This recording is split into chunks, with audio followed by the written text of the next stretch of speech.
Hi, everyone, and welcome back to It All Starts With a Wish podcast. My name is Rachel. And I'm Mark.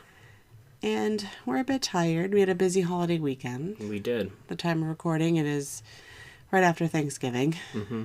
So it's been busy, busy, busy. It has been, but it was nice. You actually have an adult beverage that you just finished. No. You don't? No. No. Not you. Not me. No way. But yeah, no, it was a busy, nice weekend. Yeah. Got to spend a lot of time with family, and it was nice. But like all good things, they must come to an end. So we are back and ready to work. Yeah. I guess. Let's go. Let's go. What are we talking about today? So we're going to talk about the festivals at EPCOT. So if you don't know, there are 4 different festivals themed for their time of year, and they are available to you with the purchase of your EPCOT park ticket. Mm-hmm. So everything in that festival that is, I mean, obviously you have to buy the food and drinks and stuff, but it's all available to you with the purchase of your ticket. Yeah, it's not a specialty ticketed event. Like other things, Mickey's Not So Scary, Mickey's Very Merry Christmas, all specialty ticketed events. Yeah, these are happening for a select amount of dates during different months throughout the year. And they are available to any guest who has a park ticket. Yeah. And really now fun. They do so many of them, and they do them for so long that it's almost literally... It's kind of year-round. Yeah. It used to be like a very specialty thing where you had Flower and Garden and Food and Wine, and those are the only 2 festivals, and they happened for a finite amount of time. And then that was it. Over a pretty short period. Yeah. And then that was it. Now, it seems like there's always a festival happening there, which I guess is nice for those of us who may not have as much freedom for picking when we go to be able to experience some of those things. Yeah, and some of them go, like you said, they kind of go into different months. So, like, some go through the summer into the fall, or the fall into the winter, and then they switch, like, so there's some overlap. It's not just, only for the summer period this is going on for it, or only for... Except for the Festival of the Holidays. I would think that's kind of one that's kind of shorter. But and for some Disney purists, right, they kind of get upset with how long some of these festivals are. Disney purists. Especially for people who are locals to Disney. Like, they get frustrated sometimes that the festivals because they want to, so long. Switch it up a little bit. Yeah, and they just want EPCOT to be EPCOT, and they want those things to be kind of more special than they have become. Yeah. Because now it's almost like you're going to visit Epcot. But I feel like people who live that close to Disney and go all the time, you can't complain. You get to go to Disney all the time. Well, but they do. I know, but and I do what about the rest of us? I do understand their point that things lose their... They do. Specialness, their if uniqueness something is too long. when it happens all the time. Yeah. And it does seem like there is a festival happening anymore. all the time there. Well, let's start with the first one. The first one for the calendar year, let's say. So the first one for the calendar year is going to be Festival of the Arts. Now, I feel like this one is kind of a low on people's, polls. Mm-hmm. Like, out of the 4, I feel like this is, the 4th one, usually. I do think that some stuff coming up this year that I've heard, mostly rumors, I do think they're trying to amp it up a little bit, give it a little more spice. You know what, though? Don't sleep on this festival. I think this is one of the cooler festivals that they do. And it is for a relatively short period of time. What are the dates for this year, for example? For 2023. We'll go off of what this was. Well, there are confirmed dates for 2024. Right. So for 2024, it is January 12th through February 19th. So a little over a month. Right. The other festivals aren't confirmed yet, so we'll go off of the dates of this past year because they are not confirmed. But we do have the one confirmed, a Festival of the Arts. And I do think that it is kind of overlooked. We've been. Mm-hmm. A few times, actually. We've been a few times to the Festival of the Arts. And I do think, like you said, I think it is overlooked a little bit. There's a lot of music. There's usually performers on, well, with all the construction now, it's probably a little different in that Epcot Center where the stage and the fountain was. But they would have artists out there painting live. So you could see exactly, you could ask them questions while they were painting and how they do certain things. They had dance performances, they have musical performances, they have acting as far as miming or acrobatics and that kind of stuff. So anything that you think of as art, they've got it. Exactly. And it's a really festival cool. that's meant to highlight artists and the work that they do, whether that's art in the form of painting or your more traditional forms or theatrical, dancing, music, whatever have you. It's really meant to highlight those people, and I think that's really cool because there's a lot of lesser-known artists out there who kind of get showcased, and there are booths all around Mark World Showcase. could spend a lot of money. Oh, I could. At Festival of the Arts. I could, because it's all very expensive art, but there's some beautiful But there are artwork. some really, really cool. And a lot of it's Disney themed. And but there's individual, also like stuff... there is nothing, that's why they're so expensive, because there's nothing else like this one picture. Right. Like you can And get you prints get to of meet it. the person. But yeah, that is oftentimes who painted the picture. They're usually around, Like the artist is usually around. So it's really kind of neat in that aspect that other festivals, you go around the booths and you'll get food, and there are specialty food offerings, and it's usually pretty creative. Yeah. Like they have like rainbow cake and stuff like that. Oh, the artist palette. The deconstructed dishes. Yeah. So they put their own little artsy twist on a lot of the food and drink options. But the one really big thing that always pulls people is you get to paint. You can get a little cup, and everybody who visits pretty much can paint like 2 different squares in this giant mural. I think it's usually 6. 6? Yeah, I feel like I didn't paint that many. Or maybe I did 3 and you did 3. Maybe, yeah. I just wanted to do them all, but I had to share. Mm-hmm. But it's like that's really cool. Massive mural, paint by numbers. Paint by number. And so you get a particular color, and then you go around with your paintbrush, and then you paint in, usually I think it's like 6 squares that you get to paint in. Yeah, and it's usually one of those like black sponge like brushes. So and then if you go over the course of like a week or so, it's interesting. It's really cool to see how the mural evolves, and then eventually this massive mural is all painted in. I think it was Figment the last time we went. I think it was like a picture of Figment with other things. Yeah. But the cast members are also, out and about doing their water paintings with their brushes.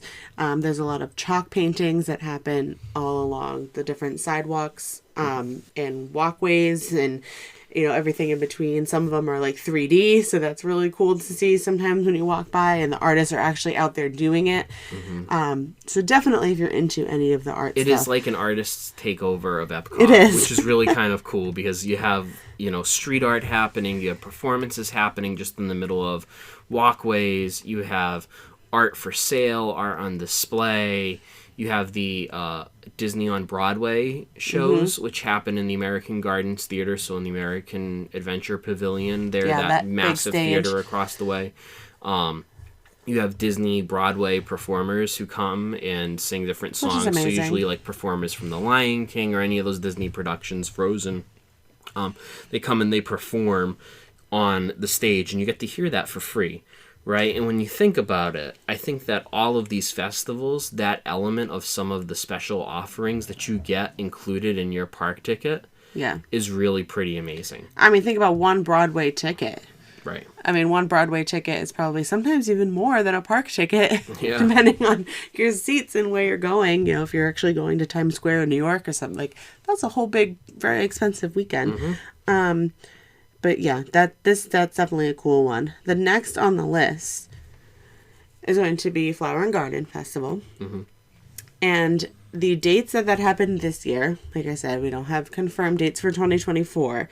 But this past year of 2023, it was March 1st through July 5th. Now, this one, I can see it being like, all right, this is kind of long. I feel like Flower and Garden does last a long time. Yeah, that is a long, long period of time. But it is one of the premier festivals. It was one of those first two, like you said. Want to go and to see the Flower and Garden Festival. Yeah, all the topiaries. Yep, so the specialty topiaries set up all throughout the park, which are really neat. When you get to see them, we can throw up some pictures on our social media accounts. I have a lot of Flower and Garden. Some of the great topiaries that they have, and it's all Disney themed topiaries. Some of the it's ones usually that like each jump out at country me. kind of has like their princess. Yeah. Like France is Belle and the Beast, like out there, and then into like Germany, and actually outside of France is like Snow White and the Seven Dwarves. And there's the big Lion King one usually going towards the land. There's just a lot of cool, Frozen really cool ones. Yeah, Frozen in Norway. Peter Pan, I think there's Winnie the Pooh in England. UK. Yep. So There's a lot of really cool topiaries, and just the flowers in general that they plant. Oh, there amazing. are some Underneath the beautiful monorail, flower beds. the it looks like a big mural of flowers. It does. It's kind of crazy. Right in the middle of walking from World Showcase, from like the land pavilion, when you walk, and there's kind of like that. There's the up fountain or upside down waterfall, and there's kind of like a bigger pond and everything. That bed of grass that's usually just grass, when like it is transformed into this burst of color, like absolutely amazing. And we've been to Flower and Garden Festival, so we have plenty of pictures. I mean, they have the butterfly house, which is cool to go in. They do have the butterfly house. You walk in and do that. Pooh's usually out with his butterfly net too, trying to catch the butterflies. Trying to catch some butterflies. They have a cool. They had a cool like actual garden that showed different spices. Definitely, I think, geared towards like more kids, and they have like that playground area, but it showed it. Every plant station that you kind of went to, it also had the name of what you were looking at, and then the scientific name. So if you're definitely into any kind of gardening, or I mean just plants in general, I have a lot of plants at home too, so I was interested in all of these different things. It kind of highlights biodiversity and the importance of plants in our world, and why we rely on things like pollinators, for example. There's the Spike the Bee discovery trail, so you go through all the different World Showcase pavilions in different areas, and you try to find the little Spike the Bee. There's Which we one did. We should have pointed out for Festival of the Arts too, with Figment. Oh, there is a Figment where you go around one. and you try to find Figment in different paintings and stuff. But in Flower and Garden, it's a little Spike the Bee, and then you complete that little trail, and then you usually get a little trinket or something to take home. Yeah, we got a little. Its Spike is on it, but it's a little like sandwich box for your sandwiches for like lunch. So it's yellow and it has Spike on it. I think that was $20 to do that. I'm pretty sure one of them was $20. There's like another one too. There's any of the booths that you go to usually have them for sale, and they'll give you the actual little. And then all of these print out festivals, there's stickers. usually always that free passport book too, that tells you all of the specialty offerings, the food and beverage offerings, where things are located. Each one of these festivals, certain ones highlight this more, but like Flower and Garden, there will be specialty food booths.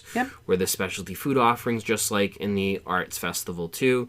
And obviously the next festival that we'll talk about is all about that kind of stuff, right? Highlighting that. But there will be specialty food offerings throughout the park too, as well, for the Flower and Garden. And there is also the Garden Rocks concerts. And again, this happens in the American Adventure Pavilion, and they bring out some pretty big names for all of these things. And again, it's included with park, so you can usually see some pretty big named performers.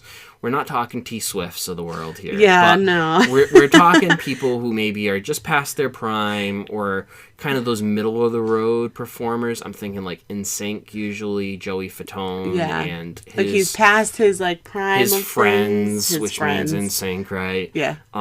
They were NSYNC, right?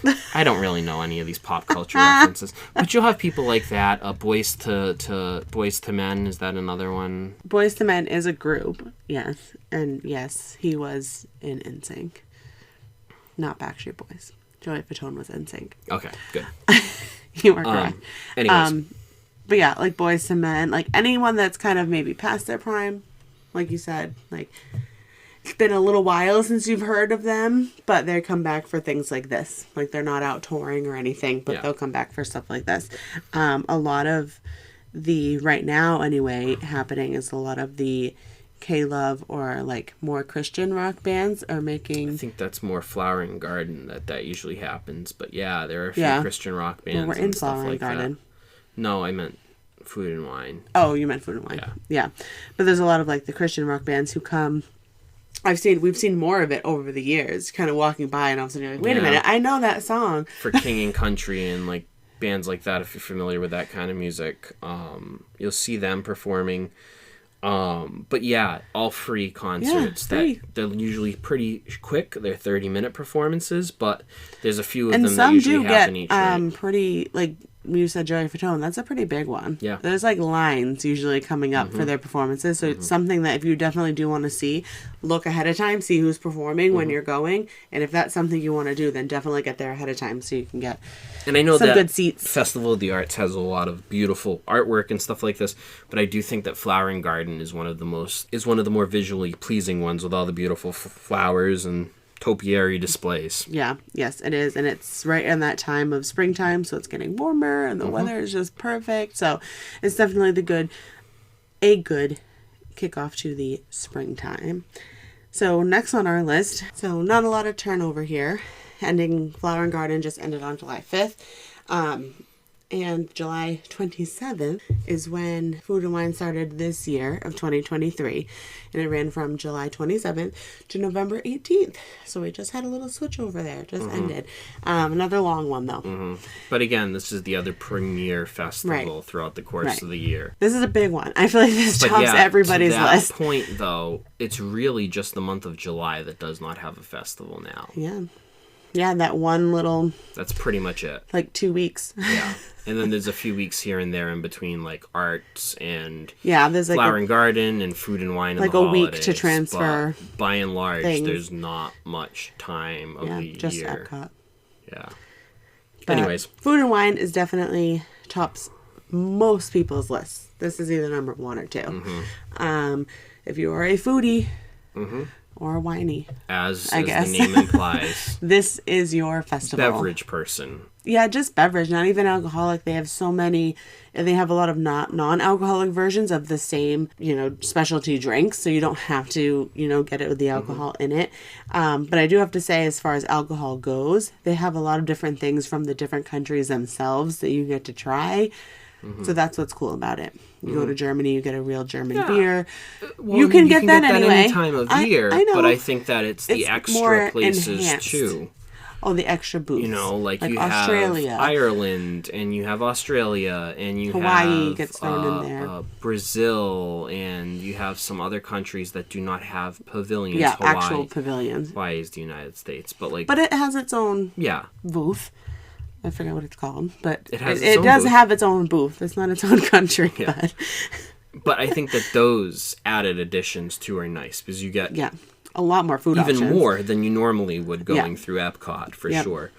Definitely a festival where you want to grab your little book, your little passport book, and use that thing and go through. And I think it's helpful to mark down all the things that you want to prioritize. There's so many offerings. There's so many. Right? So just going through the book and being like, oh, that sounds really good. I want to try that. I want to try this. I want to try that. Just so that we have that set. Some of the things are the same each year. Like some of them, if you go frequently or if you've done this festival more than once, some of the food offerings are always kind of there. Or they'll kind of spin it and they'll take it away one year and everyone's in an uproar because they really like that one thing. But one in particular that I can think of, and I wonder if you can guess which one it is. It's in Ireland. And it is the chocolate pudding cake with the vanilla cream on top of it. The Irish that is the cream Rachel favorite. on top of it. And I hope they never get rid of it. Yeah, because that it is a good one. Very, very, very good. They have a very good apple strudel usually too in Germany. The Kahlua pork sliders those are good. The Hawaiian booth are very good. And then this year they had a special Muppets takeover in the Odyssey Pavilion. So they had some interesting. It was Bunsen Honeydew and Beaker who had set up a laboratory and did some interesting we actually have a video. Yeah, a pickle milkshake and like PB&J wings and things like that. So it was all kind of adventurous things, but they're cool because usually it can get expensive. It can because you want to try all these bite-sized things. Yeah, but they are relatively small portions of everything. So if you go into it saying, hey, instead of going and getting a reservation at our favorite restaurant in EPCOT, which I know can be tough, right? We still want to go and visit our favorite restaurants. Mark was mad that this last trip we went to Via Napoli during Food and Wine Festival. Yeah, because you got to try other things. You want to try the booths, right? Yes, but I was not disappointed when we went because Via Napoli is a chef's kiss. But you do want to try to, focus on the booths because it is a specialty thing. You don't get it all year. And so, yeah. Right. But going in knowing that, hey, we're going to say spend $100 and we're not going to eat a full meal, but we're all going to have a little bit of everything that we purchase. Because really, 4 people could split one of those things. You all get like 2 bites, and then you move on to the next thing. Yeah. Some things are so good you don't want to share it, but that's true. Well, then you'll have to go back and buy another one just for yourself. But they are really good. They're usually very shareable as far as they're easy to share with other people. I remember one year, it wasn't this last year, it was the year before that, it was the poutine in Canada that you really liked. And we have so many videos of us stuffing our face that we'll have to post. Because we tried all kinds of things. And it's also worthwhile, like we will in the future, I think, do episodes that focus on solely just these one festivals. This is kind of a more holistic, this all of the festivals. Kind of a run through. Really quick overview of what they highlight. But a lot more in detail on each one of these festivals to come in the future. There's also a scavenger hunt. This one features Remy. Our he's little so cute. He's hidden in all the pavilions. Around all the pavilions. So a similar thing to the Figment and the Spike the Bee ones. What was the one with the eggs? I think that was specialty just for Easter when we were there at Easter. Oh, we were there the week of Easter that time, and okay, that was so it was just Flower and specialty. Garden. It happened during Flower and Garden, but it was just because it was just Easter because season. those were the eggs. That was cool though too. That was fun. They so they'll have these little pop-up things. Hunts and, for you to follow along, and at the end, when you get all of your stickers and you find all of your people, you get your little prize. So that leads us into the one festival that we have not been to yet, which is the Festival of the Holidays. This year, the Festival of the Holidays is running from November 24th to December 30th, and that's of 2023. So right before the new year. We have not done this one, and it is one of the shorter ones, I have to say. I think it is the shortest, I believe. Yeah, I'd have to do math out, and I'm not doing that but I feel like it is the shortest. Yeah. This especially one, depends on when lots of cool Christmas things. falls. Again, specialty food and beverage items. There'll be booths and stuff, as in all the festivals there are. You get those specialty storytellers in the different pavilions across World Showcase that talk a little bit more about the holidays in each one of those countries and cultures and different traditions that have been passed down through generations in those places. You have my favorite, the Candlelight Processional in the American Adventure Pavilion, in the theater. I said the name of the theater earlier and now I'm drawing a blank on it. Gosh, what's the name of the theater? The American Gardens Theater. It is the American Gardens Theater. Yeah, see, I was right. Yeah. And I just said that earlier in the episode, and some reason, brain block. Anyways, it happens sometimes. That happens in the American Gardens Theater. Go back to our holiday, why you should visit in the holiday episode to hear me talk more glowingly about this. But amazing performance with an orchestra, celebrity narrators reading through the story of the birth of Jesus and all those traditional Christmas carols that you know and you love.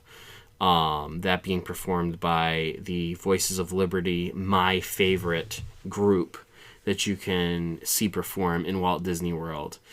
The Voices of Liberty are there, and they are singing along with along with cast member choir. And sometimes in the past they've visited they've invited other local choirs to participate. Groups, yeah. But I think last year was just cast members and Voices of Liberty as they're kind of like building back up from post-COVID world. Right. But amazing performance. And you were going to say, usually a celebrity narrator. Yep. Someone pretty famous. Yeah. A well-known name. Yeah. I don't know Patrick all of them. Harris or... That's one of the favorites. A Josh Gad or someone like that of the world. So there's that offering. And there's also, of course, just the beautiful Christmas decorations all throughout Epcot. Your favorite, Living with the Land, all decked out with Christmas decorations many Christmas lights. And lights. And really just kind of a neat festival to focus on what does the holiday season mean to people all across the world. And to highlight those cultural differences in the way that we celebrate. Whether it's the food, the traditions, the way that we decorate and all that. So Yeah, it is cool. Even the decorations change from country to country because it's not going to look like a traditional, American Christmas sometimes. Germany always has the tree of pickles. yeah. Like their ornaments has the big pickles on the tree, and you get your pickle ornament there in Germany. But yeah, lots of fun things. We talked a lot about some of those offerings too in our last episode of why go in the holiday season, because this is a big one. I have some interesting facts here. Oh, okay. Kind of about the festivals in general. Wow, kind wasn't of expecting when they this, but started. okay. I know. Yeah, go for it. Look, I'm going to keep you on your toes. You always So do. So the Festival of the Arts. Do you know when it started? It was relatively recently. Yeah. You any guesses? 2016. 2017. You were so Dang, close. I was so close. You were so close. They've all pretty much ranged literally so close, depending on the calendar year, almost the same exact dates, which is kind of funny. Flower and Garden, here's one of your bigger ones. When did that debut? It's been around long. 92. 94. Dang. Oh, man. So close. So close. You're So right there. close. Right there. A little interesting thing is that obviously Walt Disney World was closed due to the pandemic in 2020. So there was no festival. 2021, do you remember this? Because I kind of do. It didn't run as Flower and Garden. It ran as something else. It was I a do different remember title. this. Yeah, they kind of like changed the name to be like cute, It but was it really was the same Taste thing. of Yeah. blah, blah, blah, okay. blah, Yeah. not many people liked it. They were trying to be cute. They with were it. trying like, to- Oh, it's a smaller version, so it's a taste of. Like, Yeah. shut up. No. Taste of Flower and Garden. No, Shut just up. bring it back. Yeah, Bring it back that's stupid. fully. But it did run as a little smaller version. Food and Wine, when did that debut? 91. 95. Dang. So Flower and Garden's the oldest. I thought Yeah. that Food and Wine predated it, but Flower and Garden's Yeah, the by oldest. 1 year. It's good to know. Yep. Same thing, 2020 did a Taste of Festival, a smaller version of it that July after things started opening back up again.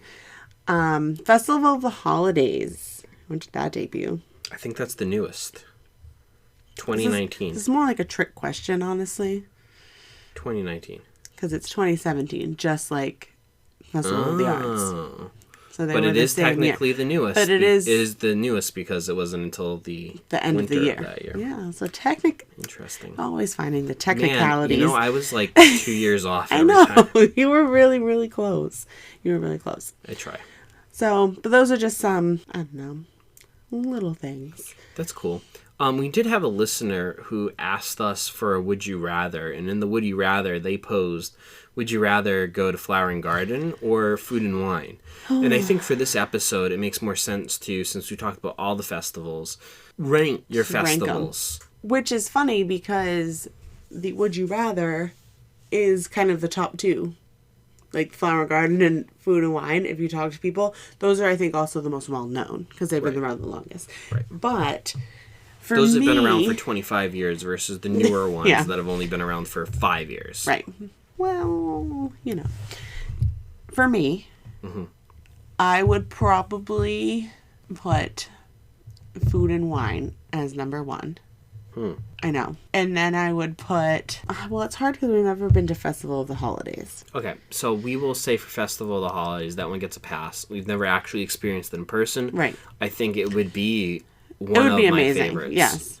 But And I that don't it know. will rank high on the list, but because we do not have personal experience, we will I will exclude that for now. exclude that. That one will, Yeah. what do you call that in a meeting when someone abstain? That's what it's called. Yes. Like, are there any abstentions? Yeah. Yes. We're going to abstain from Yes. commenting on the. Yes, on, we will abstain from Festival of the commenting on Holidays. Festival of the Holidays. All right, so so the three that three. we've been to, you have Food and Wine, then number 2. Okay. Food and Wine. This might cause a big riff. Mm-hmm. But I'm going to say Festival of the Arts. Wow. And then Flower and Garden. Wow.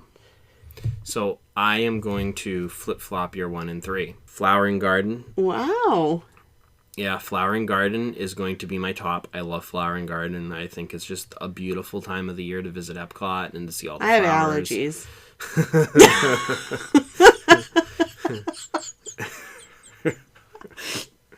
It's a lot of pollen. It is a lot of Right. pollen, but I think it's just beautiful, and I think it's a great time of year to visit Epcot and to experience the Flower and Garden Festival. So Flower and Garden would be my number one.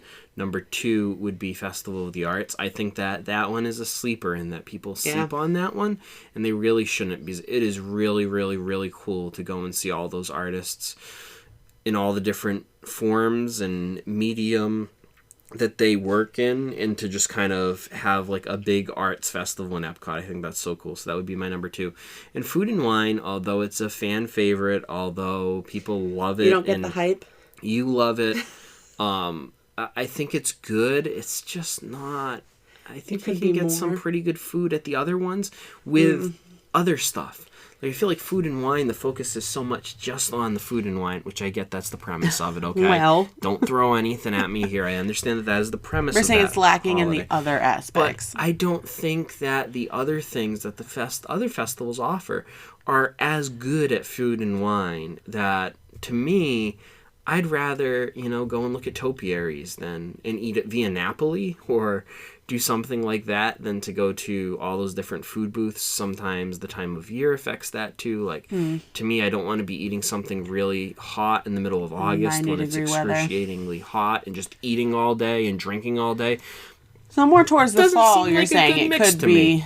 a little better when it cools down a little But bit. even to me, though, even like later in the, I don't know, it's just not something that, I think Epcot has such good food already that, to me, You're just kind of layering more on top of it, and it's... Yeah, like, it's just not as big of a draw to me. I understand why people who like it, but I definitely would prefer something like Flower and Garden Festival of the Arts. And I think when we do go finally to the Festival of the Holidays, that will be near the eventually. top for me.